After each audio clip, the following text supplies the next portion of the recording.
کہتے ہیں اسلام دین فطرت کے مطابق ہے، عین فطرت ہے، تو مفتی صاحب تو عورت کی فطرت میں سوکن نہیں ہے؟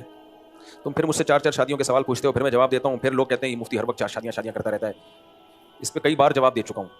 دیکھو، ہر وہ چیز جس سے آپ کو تکلیف ہو تو اس کا یہ مطلب نہیں ہوتا کہ وہ فطرت کے اگینسٹ ہے. اور بھی دنیا میں بہت سے کام ایسے ہیں آپ کا کرنے کا دل نہیں چاہتا، لیکن وہ فطرت کے اگینسٹ نہیں ہے. فطرت کا حقیقی معنوں میں تعین اسلام کرتا ہے. اگر صرف عقل سے شروع کر دو نا تو مجھ سے سکھ ملے. ابھی کینیڈا میں گیا، وہاں سکھ بہت زیادہ ہیں، تو ان کی داڑیاں بہت لمبی، مونچھیں بھی، وہ تو سب جگہ کے بال رکھتے ہیں. کسی کے مذہب کا مذاق اڑانا مقصد نہیں ہے، ان کا کلچر ہے، وہ ہو جانے. تو میں نے ان سے پوچھا آپ ایسا کیوں کرتے ہیں؟ انہوں نے کہا فطرت ہے. بال کی کیا ہے؟ فطرت ہے. تو وہ ایک ان کی دلیل ہے کہ اس میں زیرناب بال بھی ہیں، وہ سارے بال ہی بال. کہتے ہیں بال کاٹنا فطرت کے خلاف ہے. اب اس پہ ڈیبیٹ ہو سکتی ہے، لیکن کب تک بحث کرو گے؟ ہمارے پاس اسلام ہے. اسلام نے ہمیں ایک اعتدال کا راستہ بتایا کہ نہ سب جگہ کے بال رکھنا فطرت ہے، نہ سب جگہ کے بال کاٹنا فطرت ہے. مرد کو داڑھی کے بال رکھنا فطرت ہے، کاٹنا فطرت کے خلاف. مونچھیں بڑھانا فطرت کے خلاف، کاٹنا فطرت کے مطابق. بغلیں کاٹنا فطرت کے مطابق، بڑھانا فطرت کے خلاف. نبی صلی اللہ علیہ وسلم کی صحیح حدیث ہے 10 چیزیں پیغمبروں کی فطرت ہیں، اور پیغمبروں کی فطرت وہ اصل میں انسانوں کی اوریجنل فطرت ہوتی ہے. اس میں آپ نے فرمایا مسواک، دانت صاف کرنا. آپ کو پتا ہے دنیا میں ایسے لوگ بھی گزرے ہیں جو بڑے اپنے قوم کے ہیرو تھے، لیکن زندگی میں کبھی دانت نہیں صاف کیے. وہ کہتے تھے دانت صاف کرنا فطرت کے خلاف ہے. پھر وہ مثال دیتے تھے شیر نے کبھی دانت صاف کیے ہیں؟ بلی کو کبھی دیکھا برش کرتے ہوئے؟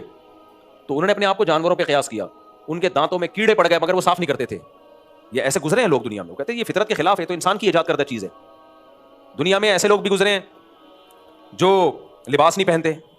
میں جب کینیڈا میں تھا نا ابھی پچھلے ہفتے، تو نیوڈ لڑکے لڑکیوں کا بائکوں پہ دھرنا چل رہا تھا. میں نے نہیں دیکھا، یہاں بولے مفتی صاحب وہ دیکھنے گئے تھے. میں چاہتا دیکھ سکتا تھا لیکن نہیں دیکھا میں نے.